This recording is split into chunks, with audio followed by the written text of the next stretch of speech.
We can start. Yes, please. Now something has come out.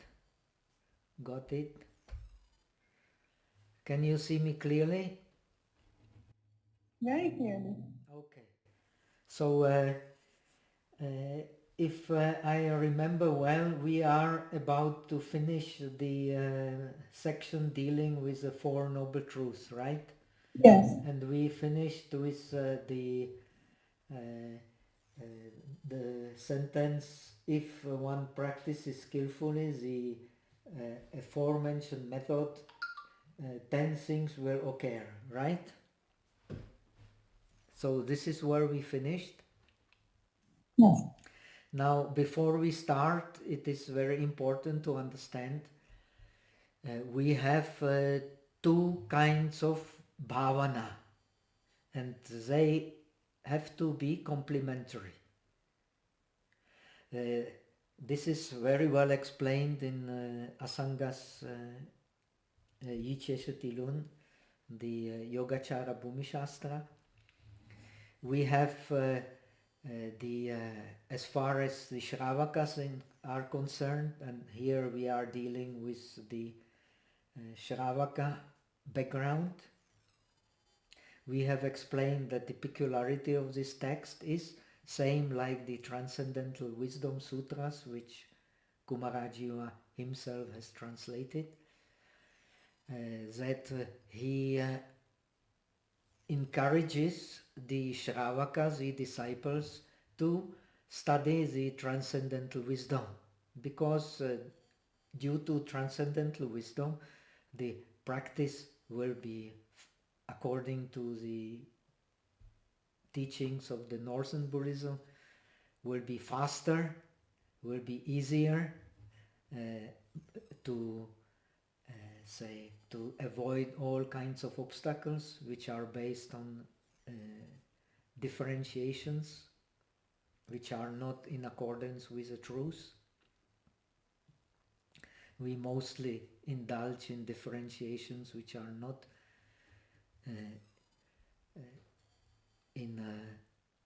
which are not according to the truth, because our obstacles are the worldly reality. The actual reality as it is not an obstacle. Our obstacles are due to our differentiations, our prapanchas, which prevent us from seeing things as they really are. That means, in terms of Buddhist teachings, see things with the eye of selflessness. The Buddhism is a teaching of selflessness, and we don't see with the eyes of selflessness, we see with the eyes of our subjective personality.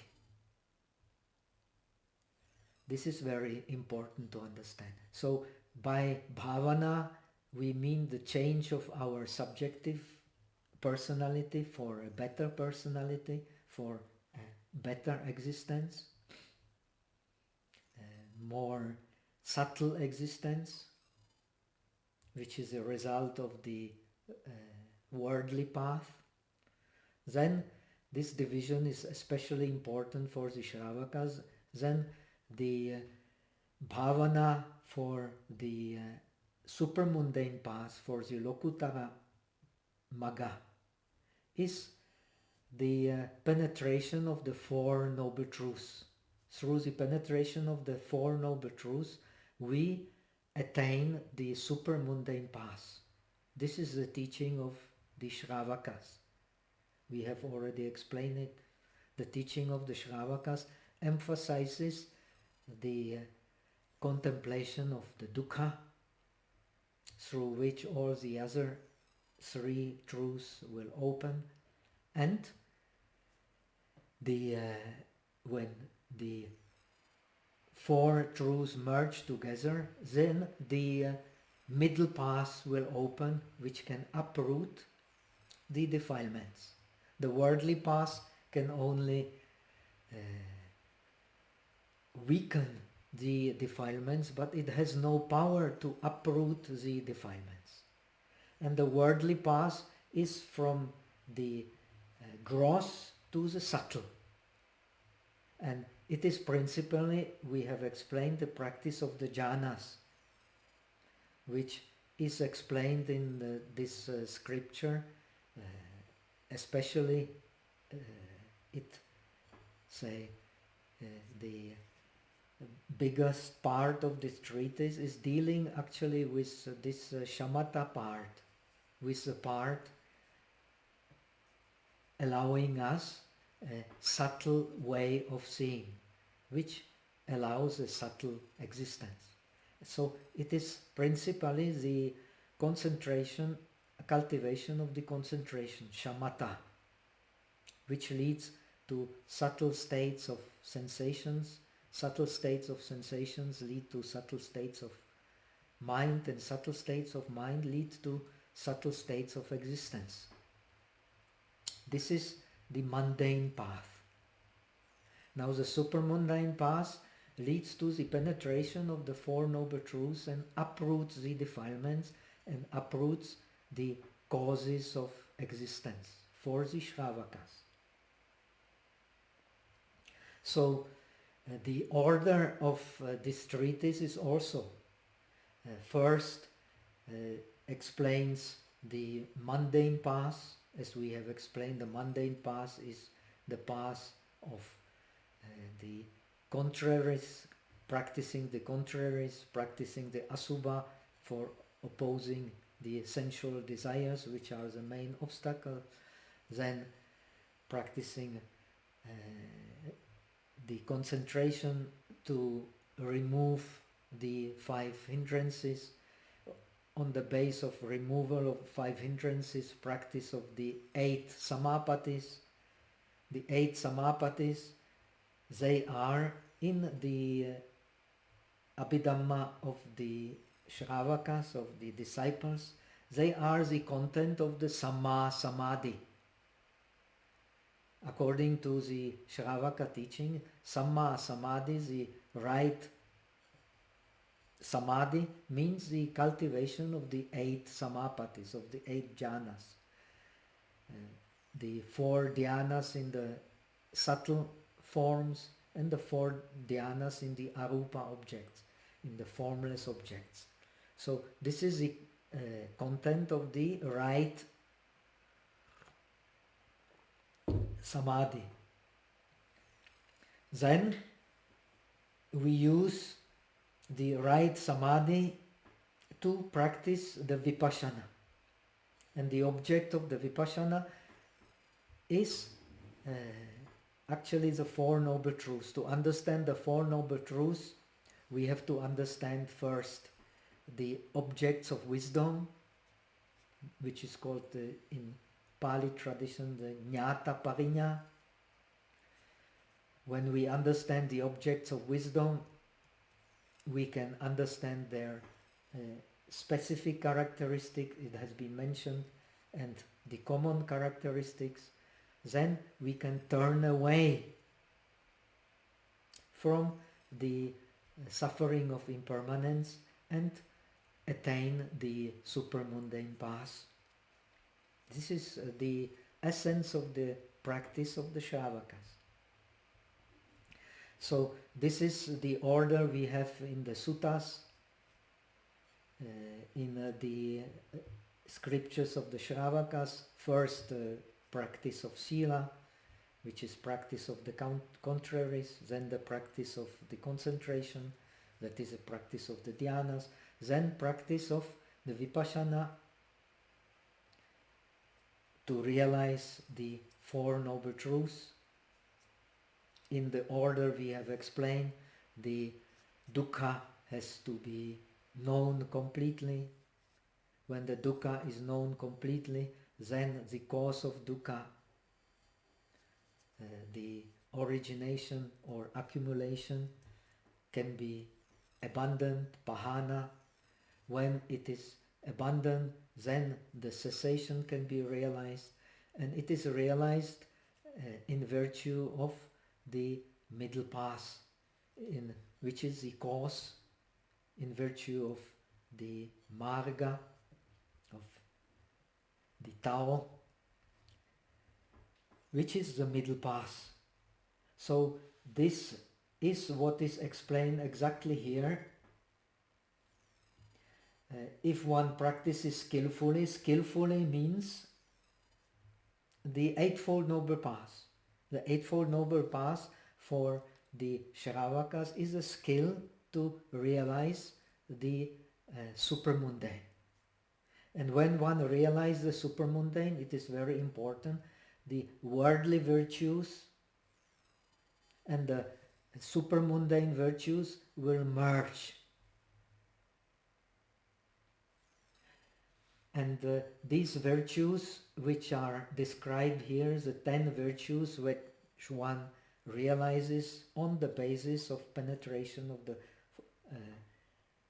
Four Noble Truths, they, so to say, merge together everything good in the worldly and everything good in the supermundane.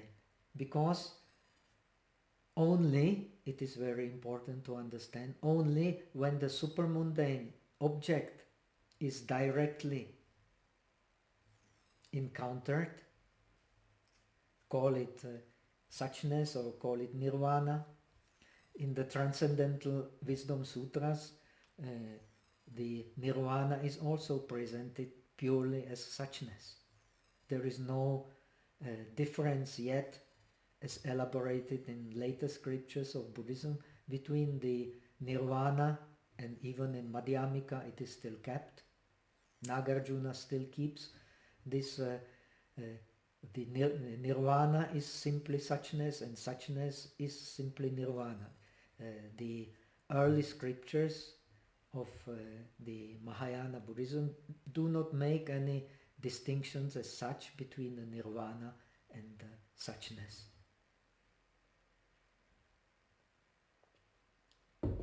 So it means the Shravakas, the disciples, also realize the suchness, but this realization is not yet perfect. It has to be perfected. And this is precisely what is Kumarajiva driving at. His audience here, he must have been talking to the disciples, and he encourages them to go deeply into the study of the Bodhisattva path in order to deepen their understanding of nirvana, which is suchness. And so these 10 virtues, let us go briefly through them. These 10 virtues, they are, if we have to cultivate them if we want to become, if we want to attain a better existence. And we need to cultivate them if we want to become an arahats. If we want to become arahats, we don't want to stay in this samsaric existence. We also need these virtues. If we want a subtle state of existence to be able to be of use to others and to practice for one's own benefit and for the benefit of others, we also need to cultivate these virtues. So let us see. The first virtue is when we have penetrated the Four Noble Truths, when we have penetrated the method. The method means the penetration of the Four Noble Truths. That means, and it is only possible to penetrate when we have realized the middle path. The middle path being the Eightfold Noble Path. There is no other middle path as far as Buddhism is concerned.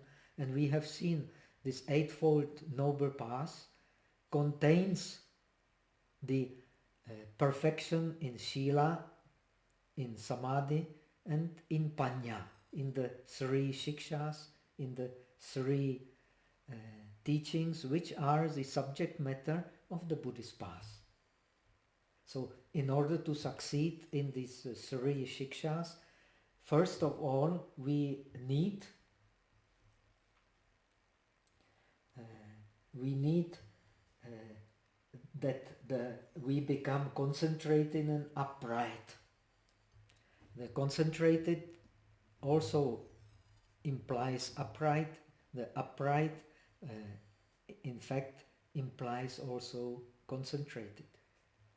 So it means our mind is sankhita, not vikhita. It is gathered. We gather the mind. Only when we gather the mind, we can cultivate virtues. This is common to the yogic Indian yoga tradition in general. We have to gather the mind to cultivate virtues.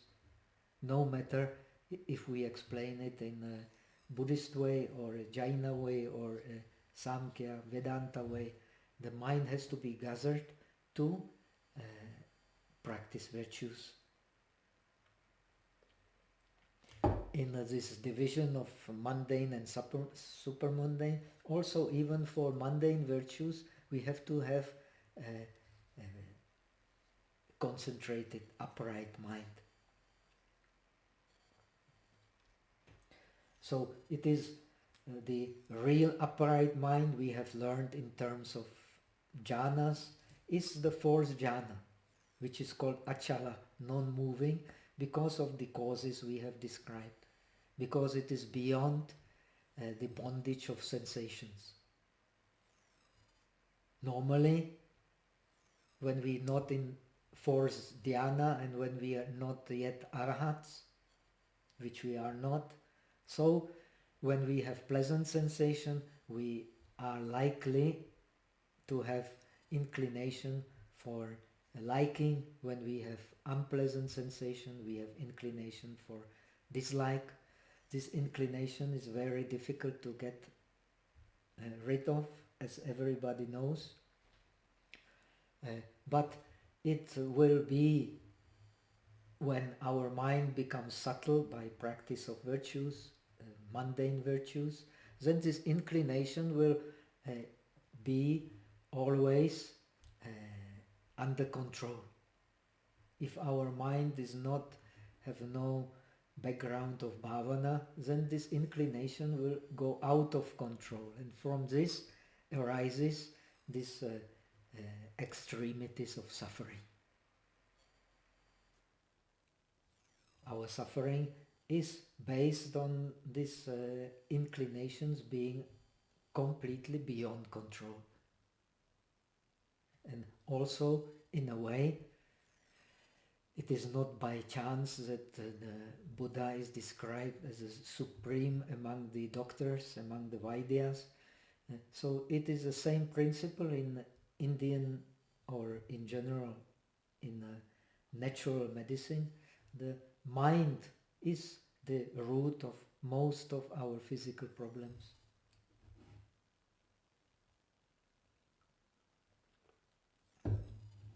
So all the diseases are because, according to Ayurveda, because of the pragya aparada. So this pragya aparada is actually lack of control of our instinct for clinging and instinct for dislike, for discontent. And in discontent, all our negative states, fears, worries, and so on, depressions, they are contained in this complex of discontent and greed.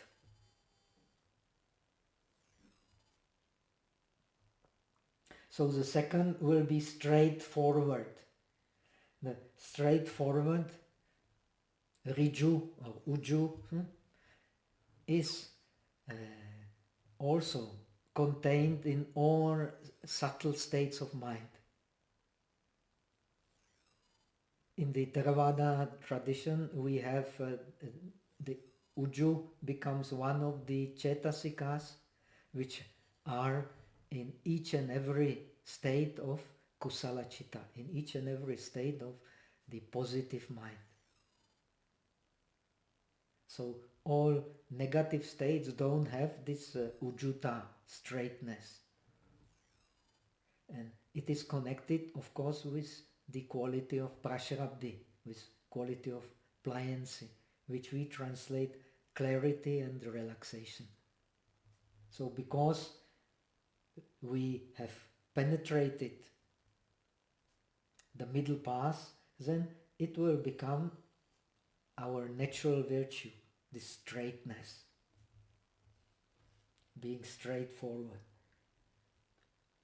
And he, in our text, Kumarajiva connects it, this rijuta, ujuta, with being free from doubt without adding or removing anything. Why we like to add or remove anything? Because of this tendency of samaropa, putting something on reality, and apavada, taking something away from reality to fit it to our likings and dislikings. So this is basically the essence of the rijuta. Because we have yoniso manasikara, we have attention which is corresponding to the facts, then we don't add or remove forcefully anything from our experience of reality. So the selflessness of our experience can become more and more clear. The third is shame and fear. Shame and fear. Hiri Otapa, or in Pali tradition as well as in Sanskrit tradition, they are the virtues necessarily which have to occur together with each and every state of the wholesome kusala chitta. So every kusala chitta, according to Abhidhamma or Abhidharma, has to have these qualities of shame and fear. Shame of doing evil and fear of doing evil. It is not just a shame. Shame as such is not necessarily wisdom, but a natural shame of doing evil and fear of doing evil, that is wisdom, of course.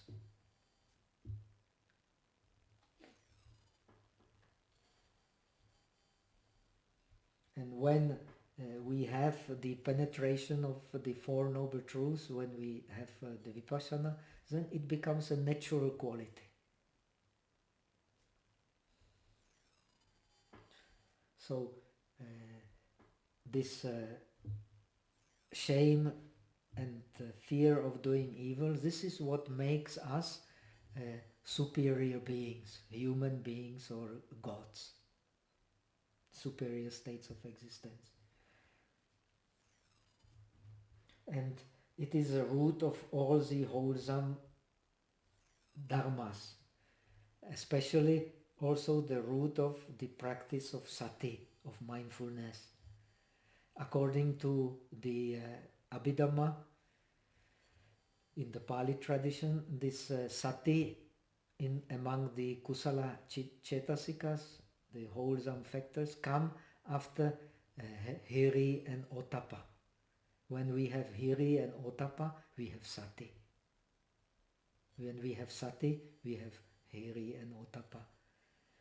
So it means it is included in the practice, in the correct practice of mindfulness. We may not be aware of it, but when we are mindful, we won't do evil acts.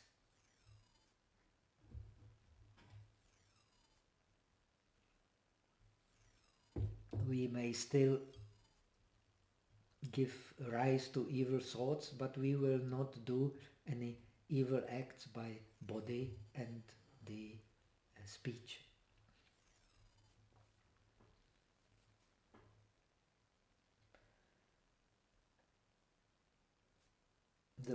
The fourth one is non-negligence, apamada.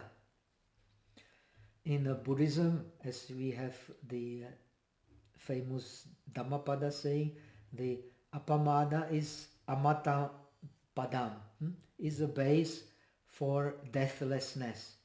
Pamado machuno padam. The opposite of negligence or heedlessness, that we can call it mindfulness also. Apamada is a synonym of mindfulness. So the apamada is the root of all wholesome dharmas. The mindfulness is the root of all wholesome dharmas. Therefore, it is the amata padam. It is the base for nirvana, because the nirvana or suchness is a summum bonum, is the summary of all the wholesome as far as the Buddhists are concerned.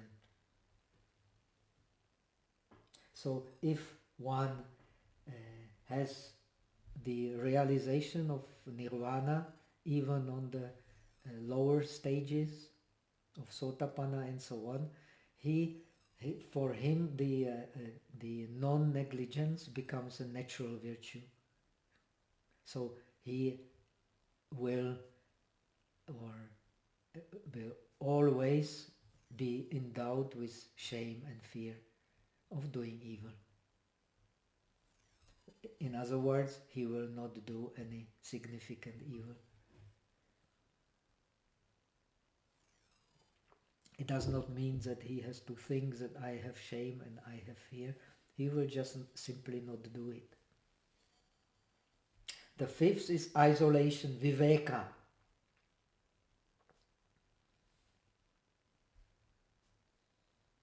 So in yoga in general, we have the kaya viveka and chitta viveka. Kaya viveka is withdrawing the pratyahara, withdrawing the five senses from the outer objects. And the chitta viveka basically is a synonym of dhyana. Only when we withdraw the five senses from the outer objects, then we can attain the dhyana. And when we attain the dhyana, then we are, so to say, dominated by the mental body, by the manomaya kaya. And we will see in the next section deals with the basis of the supernatural powers. The basis of the supernatural powers are based on this mental body. Only when we have the mental body, we can use it for doing all kinds of transformations, which are described in the next sections of the text. Now, the sixth is a few desires, alpeichata. As we have mentioned before, I think, alpeichata and santushti are, according to Abhidharmakosa, the condition for practicing shamatha. No one can practice shamatha who has many desires and who has no contentment. So, if one has directly experienced the middle path, then for him these qualities of few desires and contentment become natural virtues. This is very important to understand.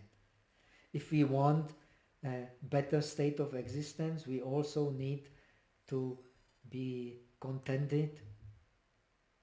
When we have attained the path, then naturally contentment will accompany us. Why?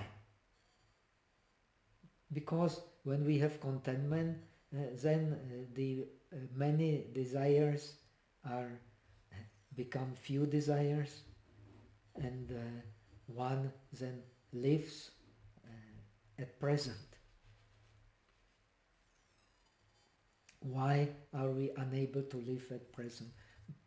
Precisely because we don't have the contentment, and we don't have, and we have many desires. So our mind does not practice mindfulness, which is a key for staying in the present. And when we don't practice mindfulness, the four foundations of mindfulness, according to Abhidharmakosa and in Buddhism in general, they are the condition for penetrating the middle path. No middle path without the four bases of mindfulness. And four bases of mindfulness, they are the basis for concentration and also basis for wisdom.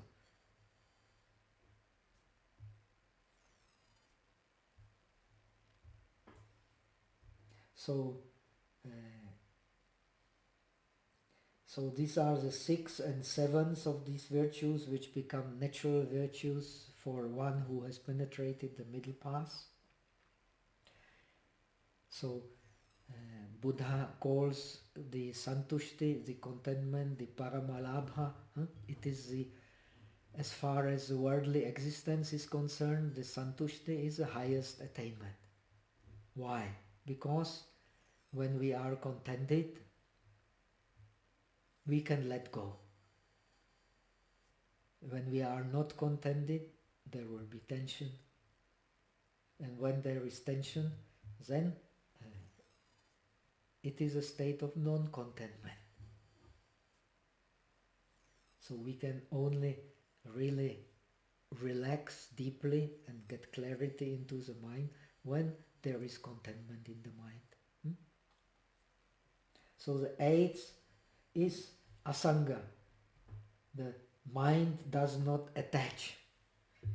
This is precisely what we have said, upeksha. Mind does not attach because it has upeksha. Upeksha means literally seeing from near or not seeing at all. This is very interesting etymology. Upa, like uparata, can mean negative. So when we see from near that nothing is worse to be to grasp, grasping is source of dukkha. Nothing is worse of the anger, because anger is a source of dukkha. So we let go. Let go means not to attach. Not to attach means to practice upeksha. Upeksha is the state which becomes natural in virtue of the cultivation of the path. What is the difference between us and the arahats who have realized the middle path? Very simple. The arahats, they have no defilements, which are the causes of the worldly existence. They have no defilements because they have always upeksha. That upeksha makes an arahat, make a Buddha. Sorry.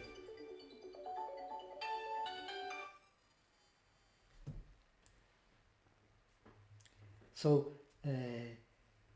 we cannot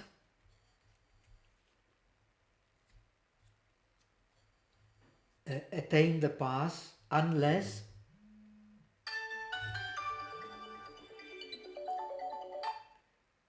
Wang Qiu, 对不起，我现在在教书，我没有办法讲话，我大概1个小时以后我打电话给你哈 OK 不好意思哈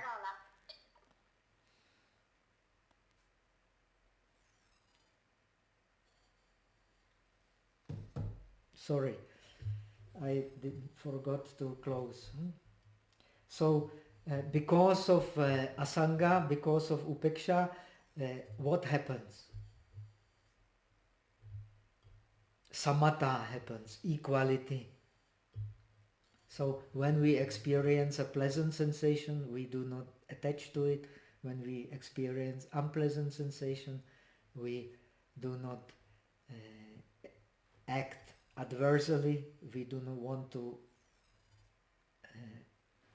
get rid of it by force.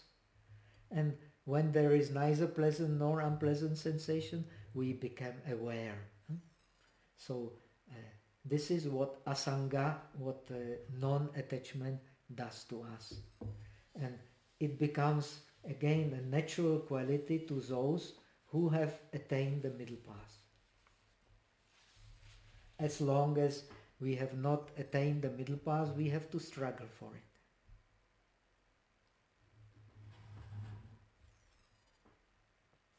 The ninth is not rejoicing at worldly pleasures. So this is a natural outcome of practicing asanga, of practicing upeksha, of practicing equanimity, of practicing non-attachment. When we do it, so we are not concerned too much with worldly pleasures. And this is one of the, when in Pali tradition we often recite the Girimananda Sutta. In the Girimananda Sutta, it's one of the 10 sannyas, 10 perceptions we have to practice to maintain a healthy mind. And healthy mind is the base for healthy body, of course. Even when the body goes, the mind remains healthy. When one is able to practice non-rejoicing at the worldly pleasure, which is the result of this asanga, of non-attachment.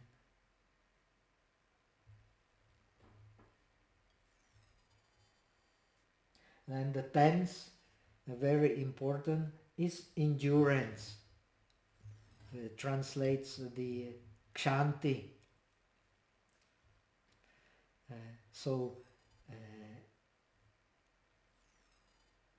Endurance, Buddha teaches that there is nothing higher than endurance. Kantya bio navijati. Nothing higher than endurance. So endurance, basically the highest endurance means the state of realization. That is the Dharma endurance. When we are fully realized, we have the Dharma endurance. And the Dharma for Buddhists is the fact of selflessness. Endurance of selflessness is the highest.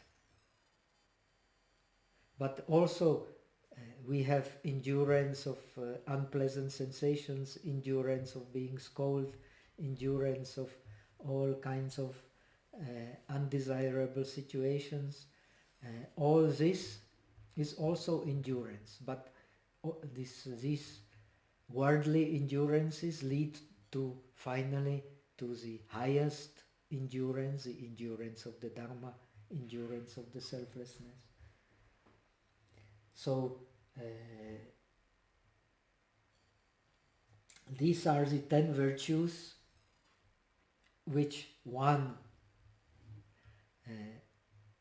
realizes naturally by having penetrated the skillful means, the Tao of Buddhism, which is the middle path, the eightfold Noble Paths.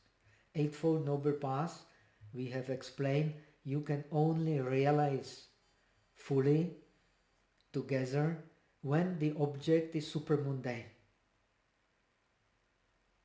When the object is emptiness, signlessness and desirelessness.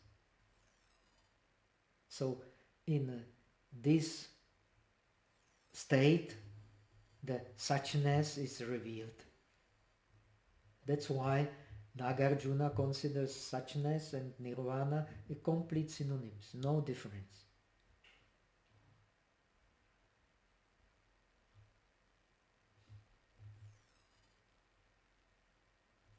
Now we come to the next section. Next section reveals precisely the same as explained in Visuddhimagga.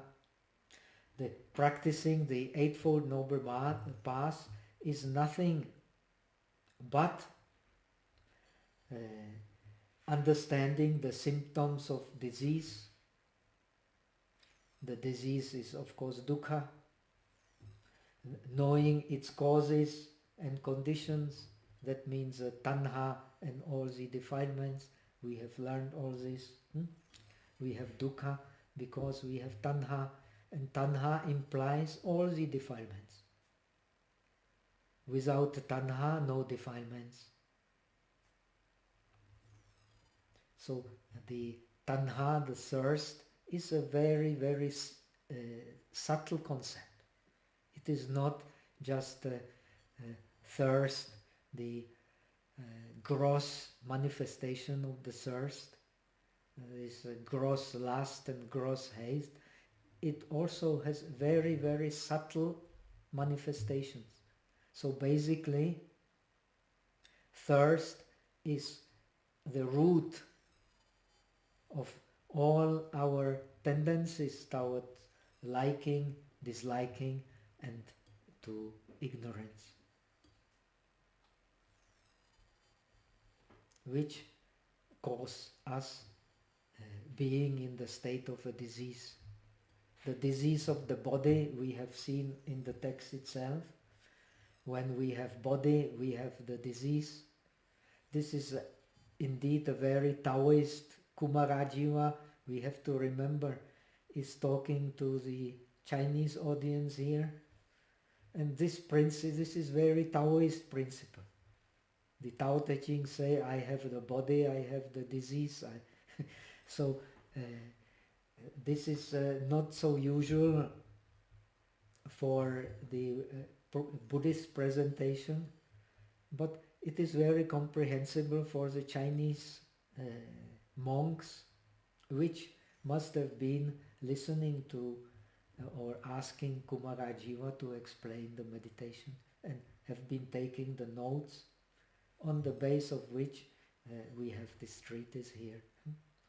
It must have not been written by Kumarajiva directly, but some of his disciples taking the notes. It is quite clear.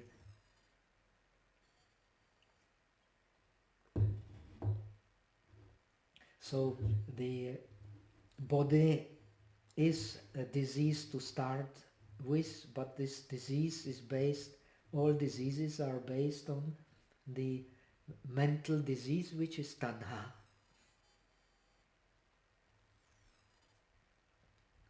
And in a way, it is also this principle, as we have explained, of the natural medicine. Chinese medicine, same like the Indian medicine. All diseases in more or less are the pragya, parada, are the cause of the committing sin against the wisdom. And in Buddhism, of course, the wisdom is the selflessness. Because we don't see the selflessness, we practice viparyasa. Viparyasa is the meaning of selflessness. Because we see the permanence in impermanent, we see the pleasure in dukkha. Therefore, we don't see the fact of selflessness.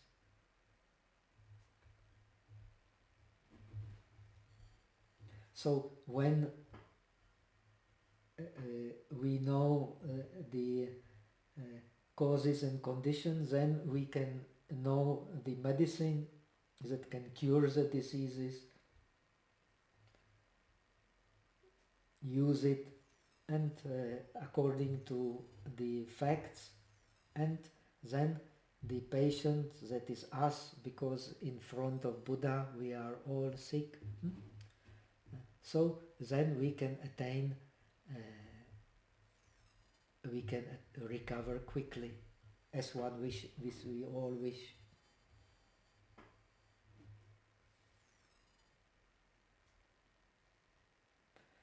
So this is in Buddhist literature you will find many similes similar to this.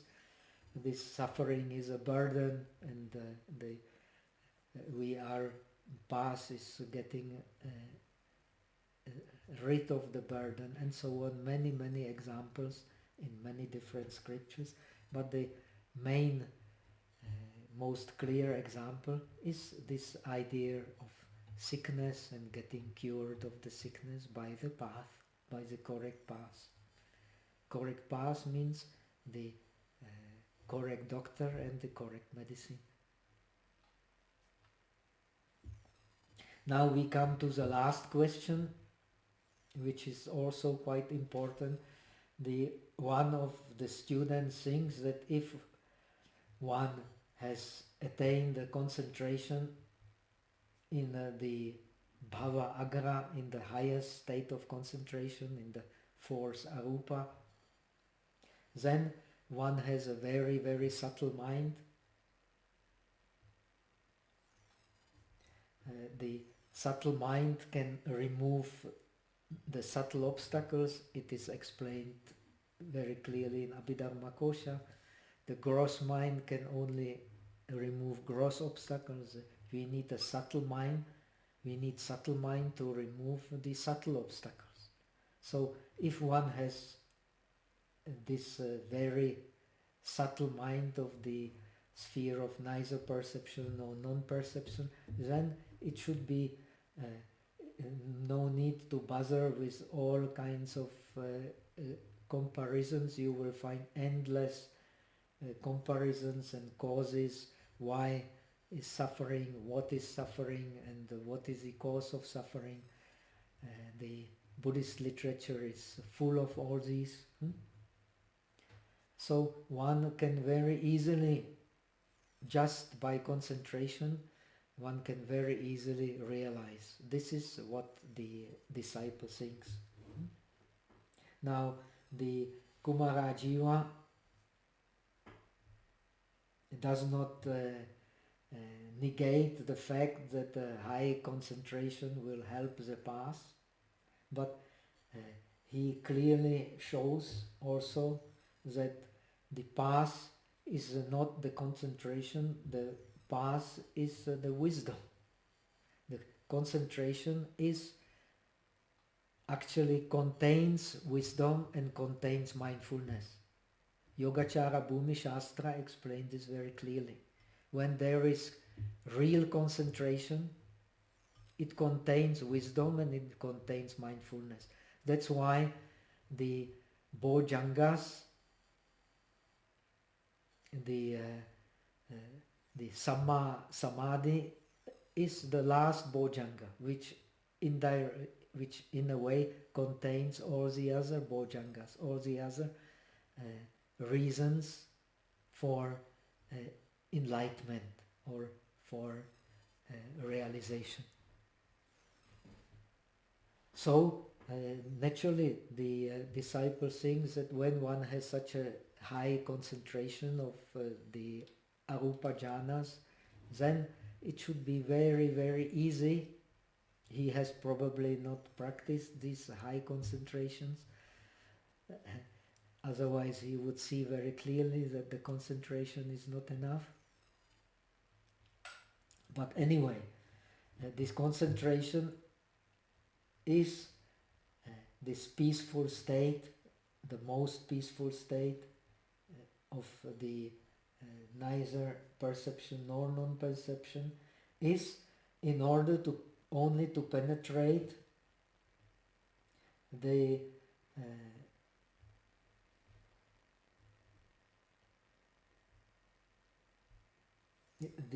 nature of suffering.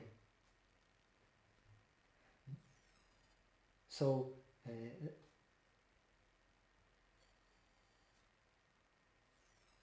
so if one has any concentration, he still has to contemplate the upadana khandhas, the whether 5 upadana khandhas or here only 4 upadana khandhas, 4 aggregates of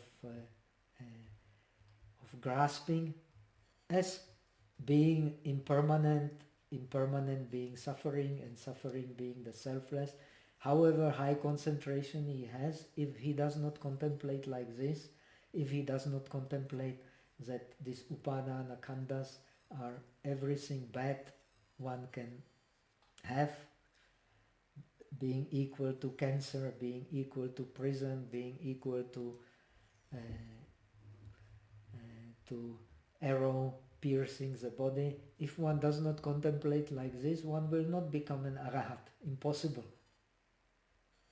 And here the Kumarajiva is talking to those who want to become arahats, who want to become Shravaka Buddhas. So he is showing that one will realize through high concentration more easily the true nature of the things. That means the worldly phenomena are all deprived of self, which is the highest truth. No self in any phenomena at all, neither in person nor neither inside nor outside, neither in person nor in things you will find any selflessness. Then when one contemplates one like this, then one will see that everything in the world is not free from illusion, which characterizes all the created phenomena. Then one will blame the aggregate and praise the path to nirvana. Then one will become the arahat. So no, there is no real path to realization of the selflessness, which means the realization of the nirvana,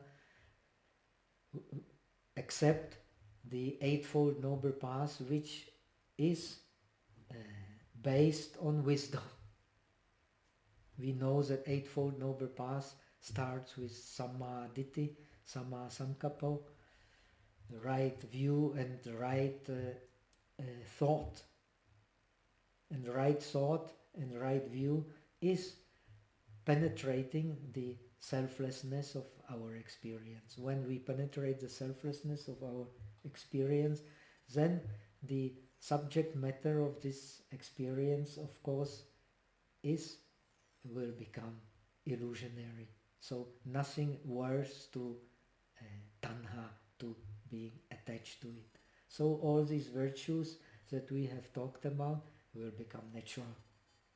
So with this we have finished the section dealing with the Four Noble Truths.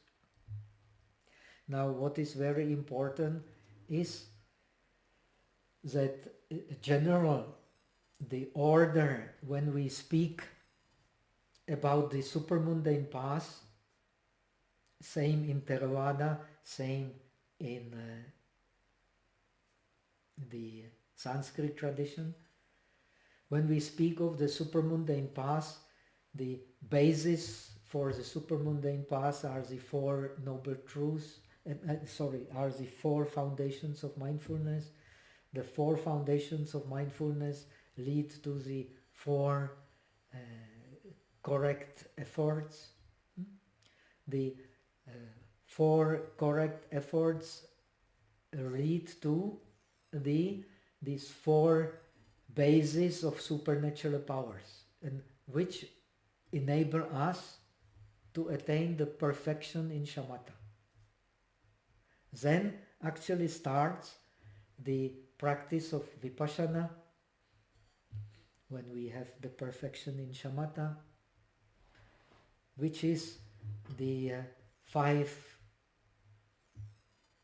indriyas, 5 faculties, and 5 balas, which explain the path of Nirveda Bhagya Magga, which means in northern tradition the 4 Kusala Mulas, Ushman, Murdan, Kshanti, and the first worldly Dharma,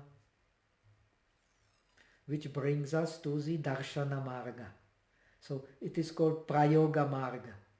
The practice of the 5 Indriyas and 5 Balas, the 5 faculties and the 5 forces, are the preparatory path. Jiaxin Tao. Then after the preparatory path,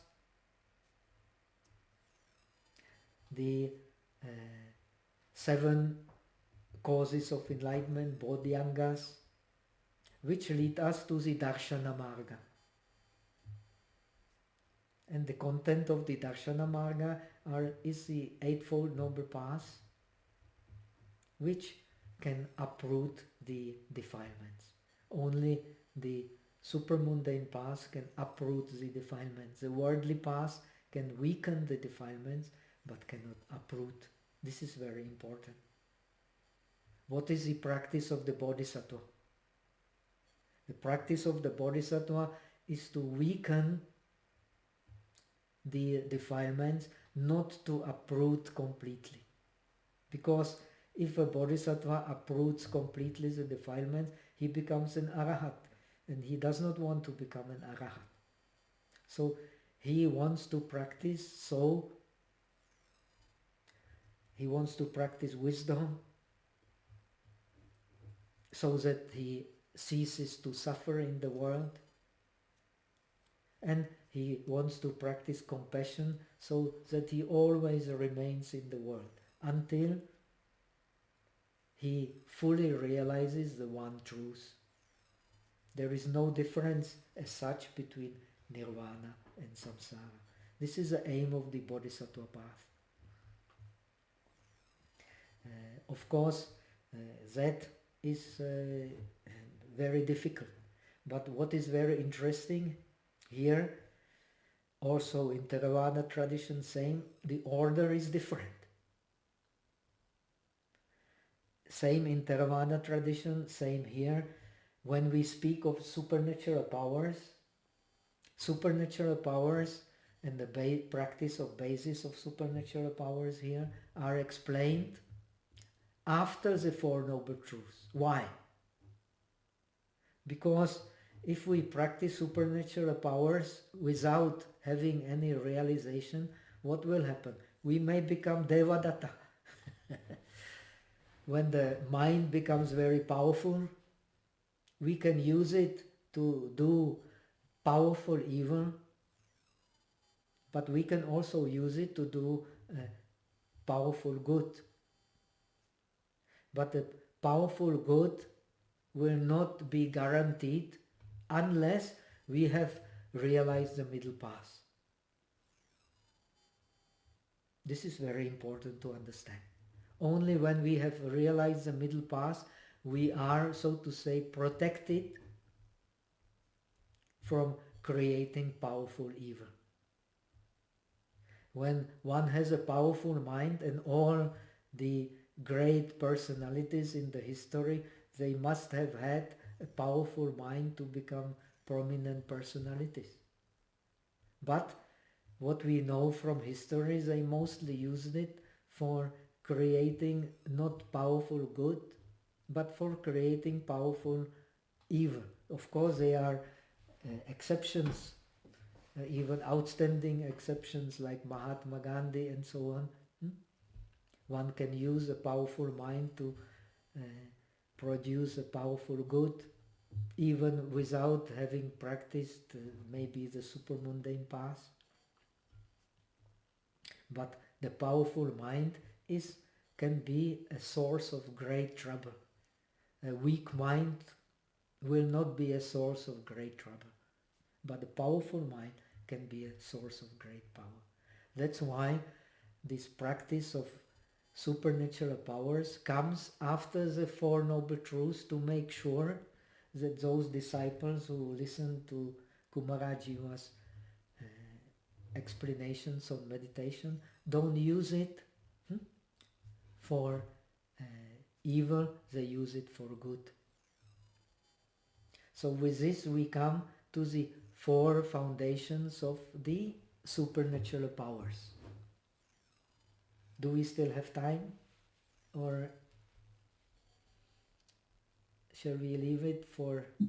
Yeah, I think we can, start the new topic next week. Okay? Yeah, we can start with this. It is the supernatural powers, no? The four The bases. four bases, that is called Riddhipada, Iddhipada. The pada means base, and Iddhi means literally, Iddhi from, according to Visuddhimagga, from Ijjati, to be successful. So literally it would mean the basis of success. But success in what? Success in supernatural powers. Success in abhinya. Now, generally we have here also, we have different classifications of idis, we have different classifications of abhinya, but the common classification of abhinyas, which is means the synonym of supernatural qualities, or supernatural knowledge rather. There are 6 supernatural knowledges, and this is the content of the last section of this treatise. The first is the idis or riddhis, which are we can call the supernatural power of the bodily transformations, based on what we have explained on this manomaya kaya, on the mental body. When you see Visuddhimagga or Patisambhidamagga, on which the Visuddhimagga is based here, so the first success is in manomaya kaya. One takes, because of the practices of dhyana, successful practices of dhyana, one isolates the mind, and one is able to draw the mind away from the body. Then all the other idis, in a way, are based on this ability. So the first abhinya is to use this manomaya kaya to perform all kinds of miracles. We will talk about it, like flying in the air, touching the moon, walking on the water, dividing oneself to become many, and again from many become few, and of transforming the nature of the materiality, making gold from earth and so on, which was the aim of the alchemists. All this can be done by this first supernatural quality of transformation. In Chinese it is called Pianhua Shentung. Pianhua means literally transformation. The supernatural quality of being able to transform the body on the base of mind.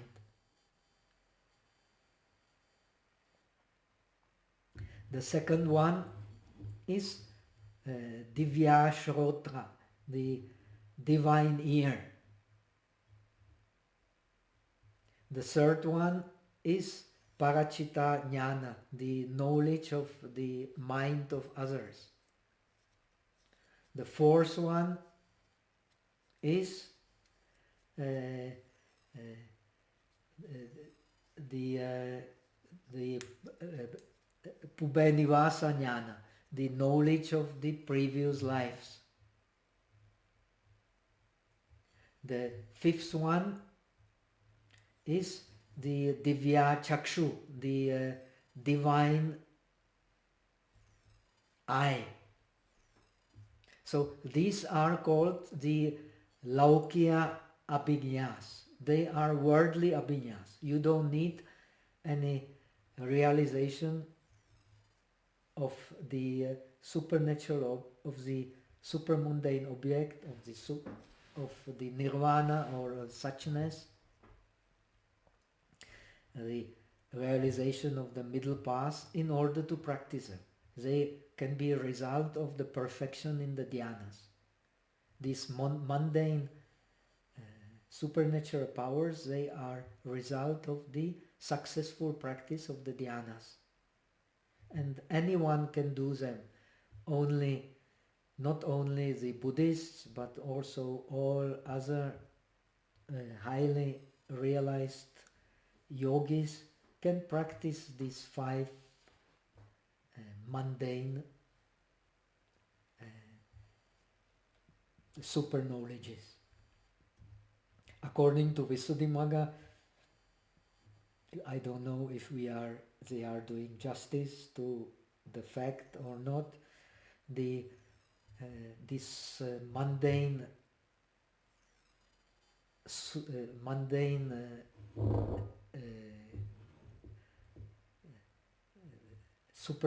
knowledges or mundane supernatural knowledges will be much deeper for those who are the practitioners of the Buddhist path. But I don't know if it is not a one-sided view. Then we have the ultimate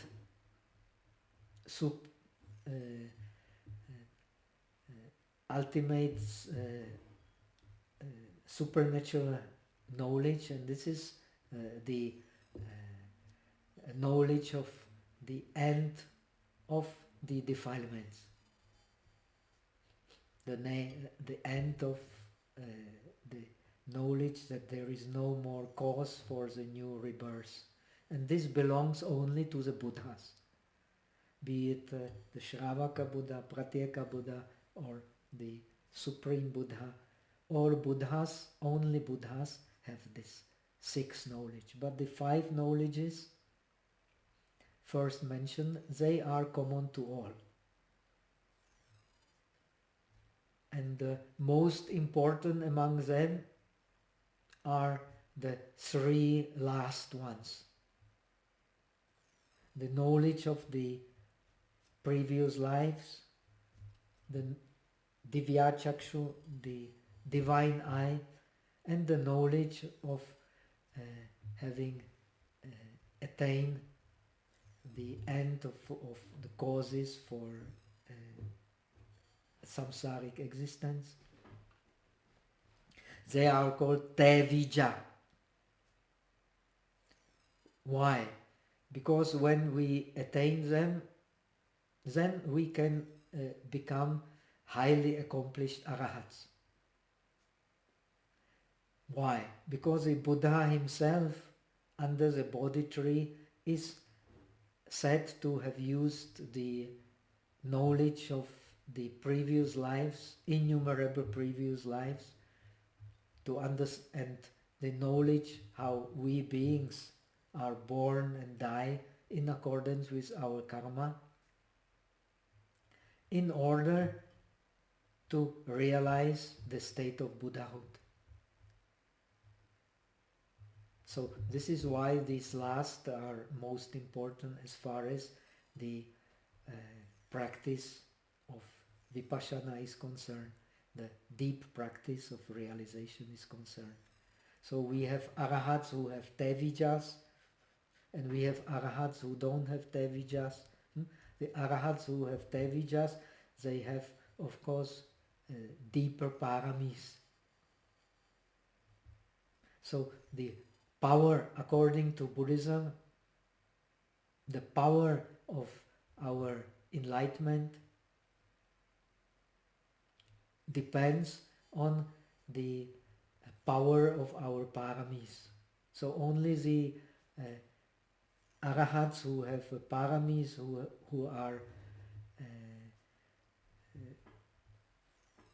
who have mastered the jhanas and supernatural powers, then they can do a lot of good deeds. There is a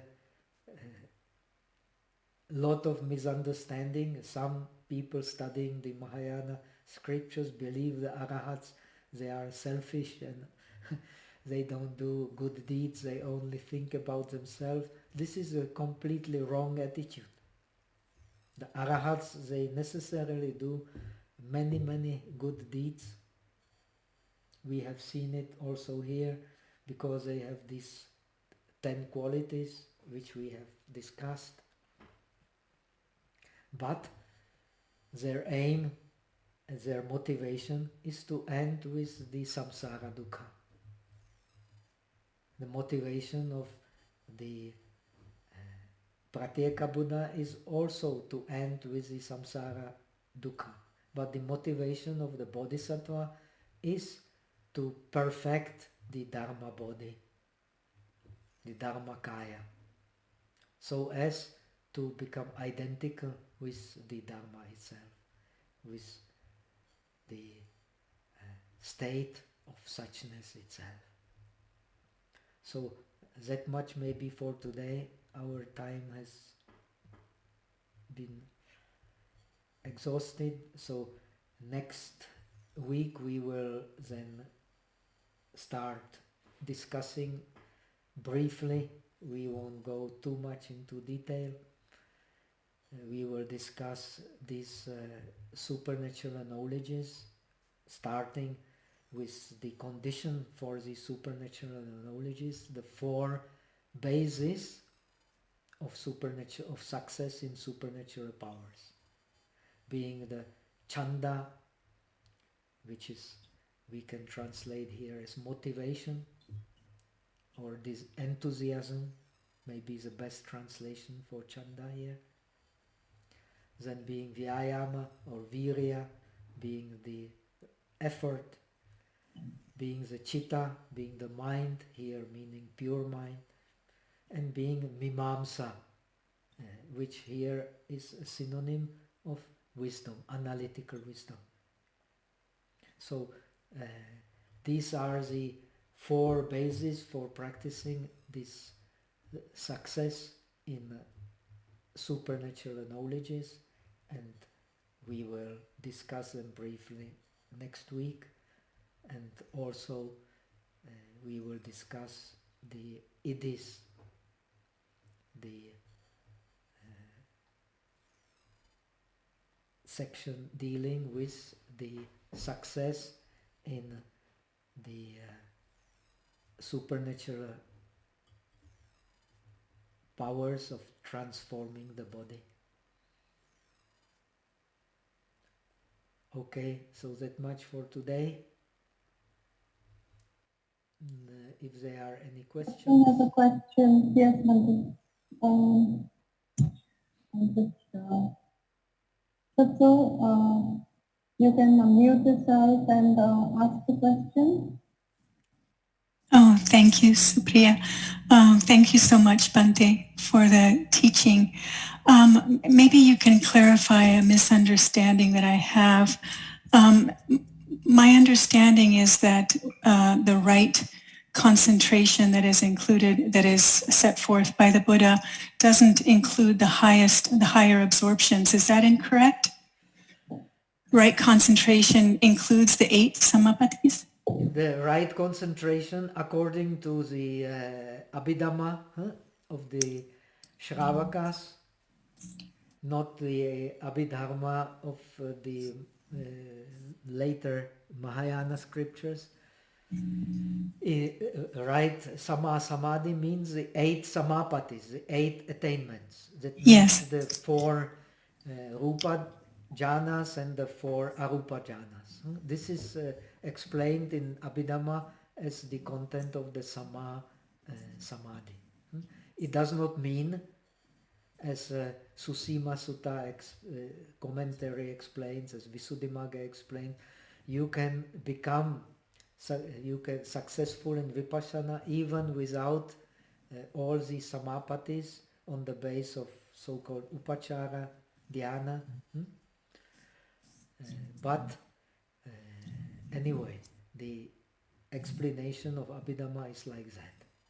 That Sama Samadhi means these jhanas. Actually, the Vipassana is also the state of Samadhi. The real Vipassana is also state of Samadhi. And for the Vipassana Samadhi, you need at least this upachara, what Theravada calls the upachara jhana, the proximate jhana, which allows you to see the arising and passing away of all the phenomena of observation moment by moment. Very good. Thank you, Bhante. Thank you so much. Bhante, can I ask a quick question? Yes, please. In the text, in this answer which Kumarajiva gives, you have mentioned that this applies to all meditators who experience this Laukika. And then you have said, the translation says they contemplate the 4 immaterial aggregates of the formless sphere. Immaterial aggregates, Supriya, I don't understand. I don't hear you very clearly. The voice is somehow interrupted. Sorry, there is a storm here, so maybe, can you hear me now? Yeah, now I can hear clearly. Okay, Before, sorry. Yeah, okay. Not. Okay, I'm so sorry. Bhante, there is a mention here in the last paragraph that you were discussing just now of the 4 immaterial aggregates of the formless sphere. Yes. Immaterial aggregates, I don't understand. If you could just explain that. So we have the material aggregate, which is Rupa, and we have the immaterial aggregate, which is Vedana, Sanya, and so on. So Sankhara and Vijnana, they are the immaterial. So you have Rupa aggregate and Arupa aggregate. Yes. So when you enter the Arupa dhyana, then the Rupa aggregate goes into the background, or suppose you are a very, very accomplished meditator, I don't have this experience, is supposed to have disappeared completely in this sphere. So the devatas in that sphere, they don't contemplate any forms. That's why they live in incredible kalpas, 20,000, 40,000, 60,000, 80,000 kalpas. They can live without contemplating any form. So when we practice the Arupa dhyanas, we can penetrate the state to some extent, because the Rupa goes completely into the background. There is no any form to grasp. So what remains are the immaterial aggregates. The material aggregate goes into background. But it is a little bit of contradiction with the Atakatas and Tikas. According to the Atakatas, in Nasanya, Na Asanya Samapati, only the Buddha himself can contemplate the four aggregates.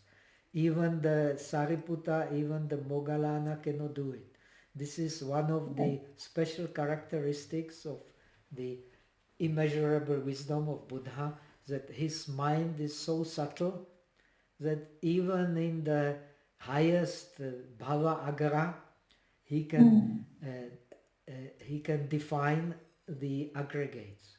No one can do it except the Buddha himself, because there is neither perception nor non-perception what aggregate you want to define. But Buddha's mind is so subtle, he can do it. So it is a little bit of a contradiction, but not really, because maybe he is, as we will see, the next sections are from the perspective of a Bodhisattva, not from the perspective of the Shravakas. So the Four Noble Truths, Kumarajiva explains traditionally from the perspective of the disciples, not much different from what you will find in Mahavibhasha. It is more or less the same, only presented in a very short and shortened way.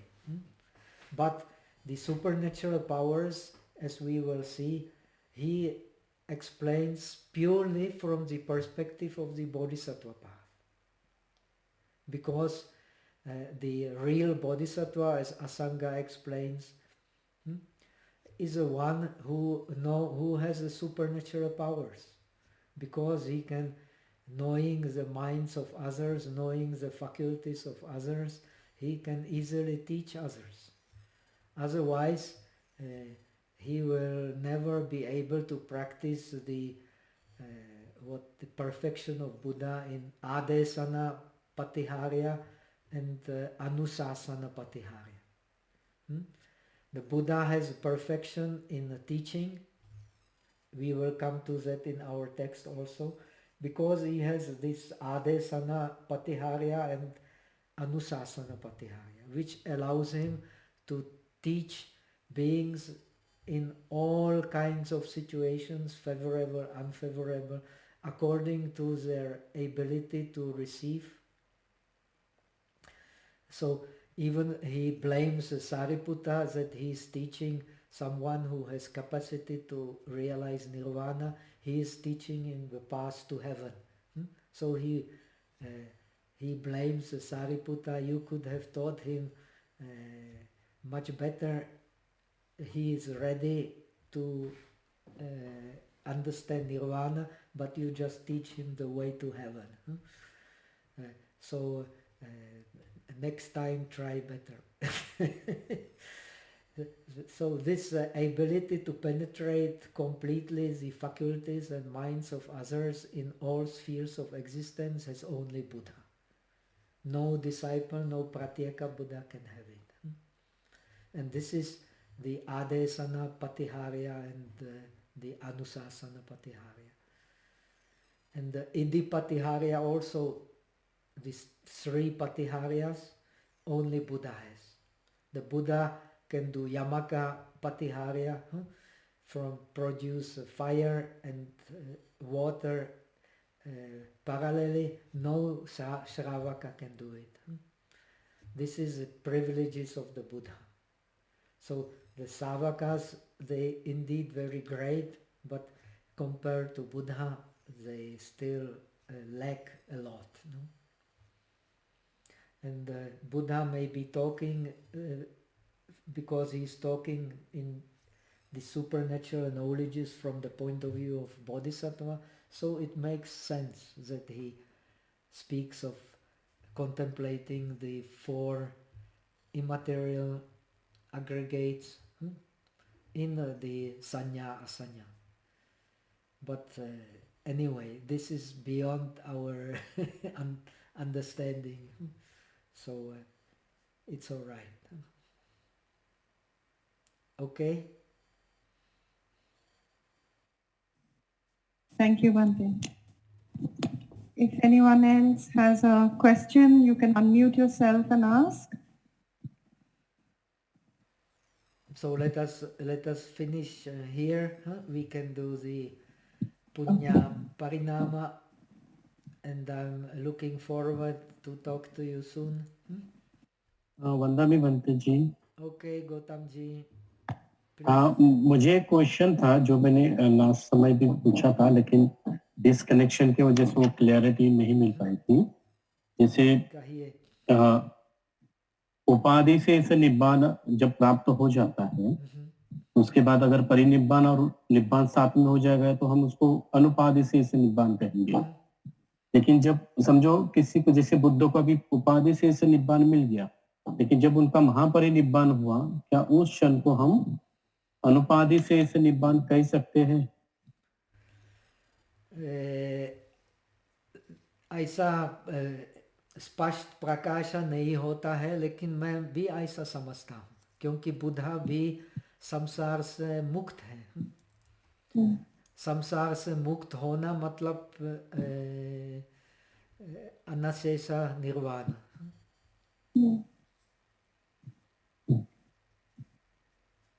तो बुद्धा को जरूर अनशेष निर्वाण जरूरी है, नहीं तो कैसे संसार से मुक्त हो जाएगा? असंभव है.